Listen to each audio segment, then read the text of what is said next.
Olá, eu sou a professora Juliana, sou a professora de Literatura e Língua Portuguesa e esse vídeo eu venho te trazer alguns apontamentos sobre a obra Cazuza, que é uma das leituras obrigatórias para o vestibular da UEMA, da Universidade Estadual do Maranhão, tá bom? Então vamos lá. A obra Cazuza é uma ficção memorialística na qual ela vai trabalhar com memórias do personagem. O personagem principal aí é o próprio Cazuza, tá? A gente vai perceber também nessa obra uma comparação entre escolas diferentes. E aí, essa instituição escola, ela se torna um personagem também dentro dessa narrativa. O Cazuza é uma criança que mora no município de Pirapemas, interior do Maranhão, e ele fala de como ele está ansioso para ir para a escola, porque ele participou de uma festividade escolar, que é a Vingança da Palmatória, onde os meninos se vingam por tudo que ela fez para eles durante todo o ano, né? É uma festa, é uma grande festa. E ele pensa que a escola é sempre uma grande festa. Fica super ansioso para ir para a escola. Quando ele finalmente vai para a escola, ele percebe que não é assim. Ele percebe um ambiente macabro, um ambiente sem nenhum tipo de afetividade, um ambiente que o sentimento que impera ali é o medo. Então, há uma frustração muito grande do Cazuza. A gente percebe dentro dessa primeira escola que o Cazuza frequenta uma educação tradicional, uma educação mecânica, e há dentro do enredo uma crítica muito grande a esse tipo de educação. Uma educação que vê o aluno como uma folha em branco, um aluno que não sabe de nada, sabe? Como se o professor estivesse em um outro patamar, o professor sabe de tudo, o aluno ele é um depósito vazio e o professor vai depositando todos os seus conhecimentos. Então, essa é a perspectiva da educação tradicional e essa é a crítica do livro a esse tipo de educação, uma educação que pune, uma educação que machuca fisicamente e emocionalmente. Fisicamente, porque vem a palmatória ali nos meninos e machuca mesmo a mão deles. Há uma violência ali emocional, porque os meninos, eles são colocados em situações ali de totalmente desrespeito. Tem uma situação lá que um dos alunos, o professor coloca nele a orelha de burro e o menino sai na rua, todos os outros alunos atrás, xingando ele de burro e tudo mais, e ele na frente, né? É uma humilhação muito grande. E então nós temos também um paradoxo dentro desse primeiro momento da história de Cazuza, a família do próprio personagem. A família de Cazuza não batia em Cazuza, não utilizava da violência. Eles sempre estavam ali com uma percepção muito sábia da situação. Eles utilizavam exemplos, a conversa, para educar o Cazuza. Diferente do professor, né, que era totalmente desumano, era rígido, era inflexível, não era nada empático com os meninos. O pai de Cazuza não tinha nenhum domínio dos aspectos científicos, mas o pai do Cazuza ele era muito respeitado dentro da comunidade. Então é um paradoxo aí muito grande, né? Quando o Cazuza apanha muito na escola, chega em casa com as mãos sangrando, a mãe fica muito entristecida com isso e diz que vai tirar o menino da escola, que vai levá-lo para a escola da vila de Coroatá. Quando o Cazuza chega nessa escola, gente, ele fica abismado com todas as diferenças que ele encontra. Na primeira escola dele, era uma escola onde só o medo imperava. Era uma escola sombria, era uma escola escura.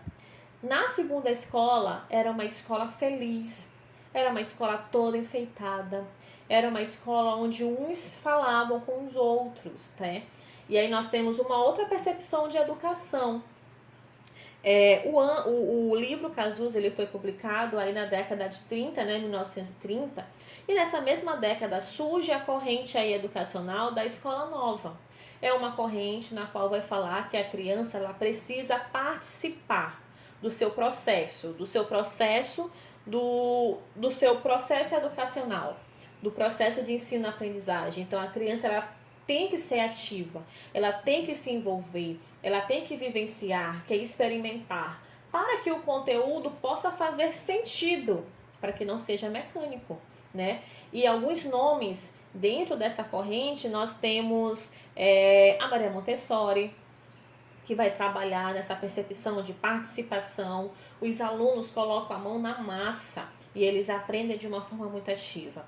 Nós temos Paulo Freire, que vai trabalhar a pedagogia do opressor, a pedagogia do oprimido, na qual ele vai criticar justamente essa educação tradicional, na qual o professor é visto como o senhor sabe tudo, como aquele que domina tudo, como aquele que nunca erra. E vai criticar a percepção de que o aluno é aquele que não sabe nada, né? Dentro da segunda escola, isso não existe. E aí tem uma parte lá no livro que é muito simbólica, que as professoras vão reformar a escola. É uma reforma física, literal da palavra, porque elas vão e trabalham mesmo no prédio escolar, mas também é uma reforma simbólica no campo da ideologia educacional, porque elas vão trazer uma outra percepção do que é educação, né? E o Cazuza fica muito feliz com essa nova forma de se fazer a educação. Depois disso, o Cazuza ele vai para a terceira escola, que é a escola que fica em São Luís, aqui em São Luís. E é uma escola, o Cazuza já é um adolescente, e é uma escola que vai trabalhar muito os preceitos éticos. Quando eu estava no ensino fundamental, eu tive a disciplina ética e cidadania.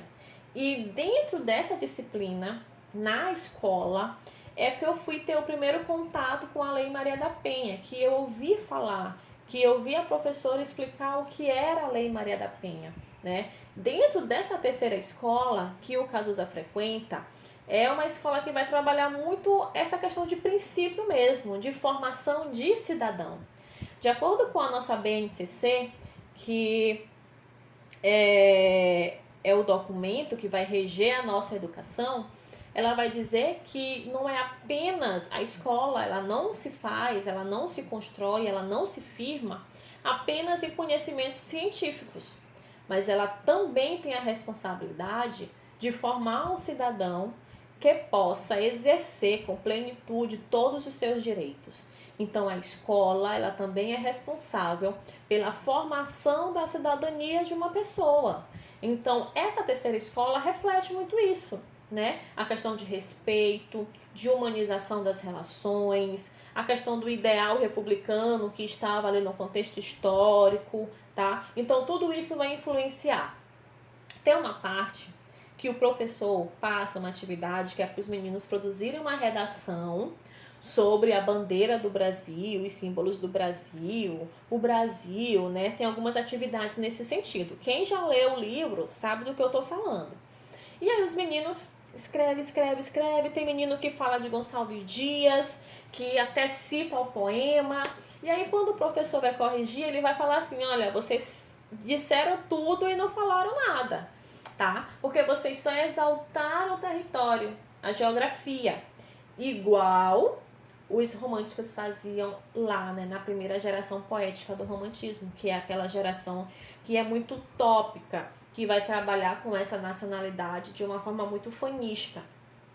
E aí o professor vai dizer, não é só disso que se faz o Brasil, vocês não falaram do povo, é o povo que faz a história de um país, né? Então ele vai trazer um teor mais reflexivo dessa questão de nacionalidade. Quem é que trabalha com isso? O modernismo, tá? Que é o movimento na qual a obra está inserida pela questão cronológica. E aí então nós temos essa terceira escola como uma escola que vai primar por essa formação de cidadão brasileiro. Tem outro exemplo que ele ajuda uma senhora ex-escrava, né? Na verdade eu não sei se é ex-escrava. Ele ajuda uma senhora negra a descer de uma escada e os meninos olham e ficam rindo. Ele percebe e aí depois quando ele volta ele fala para os meninos assim, vocês estavam rindo de quê? Porque eu ajudei aquela senhora? Vocês não sabem que esse povo é o responsável pela construção do nosso país, que eles construíram o Brasil com as próprias mãos, né? Olha aí a questão de ética, de respeito, de igualdade entre as pessoas, né? Que perante a lei somos todos iguais, e isso é algo que deve ser discutido sempre, em todos os lugares, de todas as formas, né? E o professor da terceira escola faz isso de uma forma muito didática e até também um tom de puxar a orelha dos meninos mesmo. Então, essa terceira escola vai trazer essa perspectiva mesmo de ética, de cidadania, de moralidade. Então, são 3 escolas. Uma escola tradicional, que é criticada. Uma escola que vai trabalhar mais na vertente de experimentação, de aluno protagonista. E a terceira escola, uma escola que vai trabalhar na vertente aí de moralizar, de ética, de socializar, de colocar esse aluno dentro de uma sociedade, tá bom? Então, essa é a nossa conversa. Mais uma vez eu peço que vocês me sigam nas redes sociais. Lá eu trabalho muita coisa em relação às obras da UEMA. Caso você esteja precisando de uma ajuda, análise, questões, eu tenho material, me procura lá, tá? Que a gente conversa, tá bom? Beijos, até o próximo vídeo.